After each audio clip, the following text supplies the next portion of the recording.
Hi guys, ito another POV na naman tayo guys. So guys, ito meron tayo nakita dito EG hatchback mga auto guys. So guys, ito share ko lang. As in na-feature na natin to way back parang 2-3 years na rin mga ganun guys. Shoutout tayo sa owner na ito kay Boss Errol Bueno. Yan, so up tayo dyan. So napakaganda kasi ng build talaga na ito guys. So i-share ko lang din ulit. So guys, ito straight Mugen to. Lahat ng pwedeng Mugen na makita nyo dito guys. Sobrang, as in nandito na yata lahat talaga guys. So guys, ito flex ko lang natin. Ayan. Punta nyo, bumper. Ayan guys. Ayan, Mugen yung yung chin niya mismo. Tapos color yellow guys. Ayan o. So makita nyo guys, ito yung mga brochure niyan guys. O, ayan.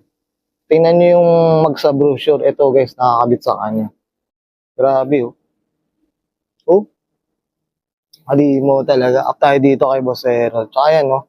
So yan. Makita nyo, color yellow. Ito. May mga visor, ito, sunroof guys. Ayan, brown glass guys, oh. Grabe, oh. Tingnan nyo naman. Ang ganda ng decal ng Mugen guys, oh. Grabe, sobra. Tsaka ito yung loob niyan guys. Hopefully sana, pwede nung balikan ng video nito. Talagang makita nyo yung mga bawat pesa niyan guys. Tayo dito. So, dito naman sa likod guys, ito pakita natin. Ayan. So, grabe oh. Kaizen, yan. Ito yung muffler guys, oh. Okay. So yan guys, grabe. Up tayo dito, grabe. Ako, sobrang busog na busog talaga to sa Mugen guys, sobra. Up tayo dito kay Boss Errol talaga.